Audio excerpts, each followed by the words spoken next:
नमस्कार, स्वागत है आपका हमारे चैनल में। अब खबरें विस्तार से। आम आदमी पार्टी के नेता और दिल्ली के पूर्व मुख्यमंत्री मनीष सिसोदिया को जल्द ही दिल्ली के सीएम अरविंद केजरीवाल के मंत्रिमंडल में शामिल किया जा सकता है।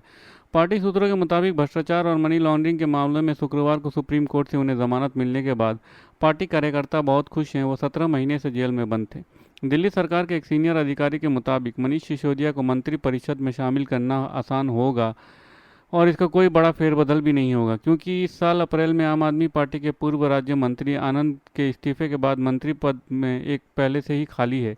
दिल्ली में मुख्यमंत्री सहित अधिकतम 7 मंत्री हो सकते हैं। संविधान के अनुच्छेद 239 के अनुसार दिल्ली मंत्रिमंडल का आकार विधानसभा के सदस्यों की संख्या के 10% से अधिक नहीं हो सकता। इस तरह दिल्ली विधानसभा में 70 सदस्य हैं, तो इसके हिसाब से यहाँ 7 मंत्री ही हो सकते हैं। अपनी पहचान न बताने की शर्त पर आम आदमी पार्टी के कुछ नेताओं ने बताया कि 17 महीने से अधिक समय तक जेल में रहने के बाद रिहा हुए मनीष सिसोदिया को पार्टी में शामिल करने की योजना को सीएम अरविंद केजरीवाल के परामर्श से अंतिम रूप दिया जा रहा है, जो शराब नीति के कथित अनियमितताओं की जांच के तहत केंद्रीय जांच ब्यूरो और प्रवर्तन निदेशालय की ओर से दर्ज किए गए अलग अलग मामलों में जेल में है। उन्होंने बताया कि यही कारण है कि बैठक कब होगी, किस तरह उन्हें शामिल किया जाएगा, इस पर अभी कोई निर्णय नहीं लिया गया है। सुप्रीम कोर्ट के अनुसूचित जाति और अनुसूचित जनजाति में क्रीमीलेयर बनाने के सुझाव पर सरकार ने शुक्रवार को अपने स्टैंड साफ कर दिया है। कैबिनेट बैठक के बाद सरकार ने संविधान का हवाला दिया और साफ संकेत दिए हैं कि आरक्षण के सिस्टम से छेड़छाड़ को उसका कोई इरादा नहीं है।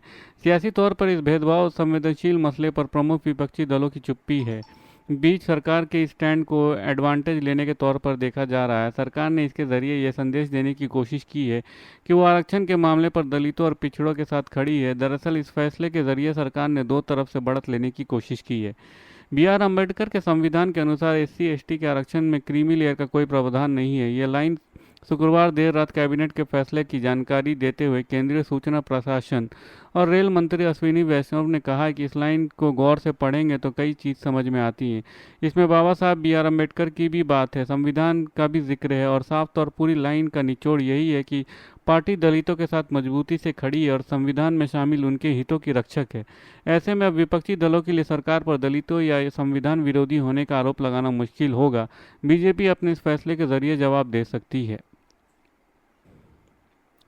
बांग्लादेश में शेख हसीना के सत्ता छोड़ने के बाद बदले हालात ने भारत को एक अजब धर्म संकट में लाकर खड़ा कर दिया है। इस सत्ता परिवर्तन के दौरान बांग्लादेश में अल्पसंख्यक हिंदुओं को निशाना बनाया गया। ऐसे में शेख हसीना की तरह बांग्लादेश में रहने वाले हिंदुओं को भी भारत ही सबसे सुरक्षित पनाहगाह नजर आ रहा है। बांग्लादेश में रहने वाले हजारों हिंदू इस समय भारत की शरण में आना चाहते हैं, लेकिन भारत इन हालात में वहां रहने वाले हिंदुओं का स्वागत करने की स्थिति में नहीं है। बांग्लादेश में हिंदुओं पर पिछले कई सालों से अत्याचार हो रहे हैं, यह बात किसी से छिपी नहीं है। शेख हसीना के तख्ता पलट होने के बाद हिंदुओं पर बांग्लादेश में एकाएक तेज हो गए हैं। बांग्लादेश में पिछले दिनों कई मंदिरों में तोड़फोड़ और आगजनी की गई, कई हिंदुओं को घरों में घुसकर मारा गया। ऐसे में बांग्लादेश में रहने वाले हिंदू इस समय खौफ में हैं और वे घर से बाहर निकलने से भी घबरा रहे हैं। इन हालात से घबरा कर कई हिंदू अब भारत आने की कोशिश कर रहे हैं ताकि उनकी जान बच सके। धन्यवाद। खबरें समाप्त हुई। अगर आपको हमारे वीडियो के कंटेंट पसंद आ रहे हैं तो इसे लाइक और सब्सक्राइब जरूर कीजिए, अपने परिवार और दोस्तों में शेयर कीजिए और अपने सुझाव कमेंट बॉक्स में पोस्ट करना ना भूलें। धन्यवाद। आपका दिन शुभ हो।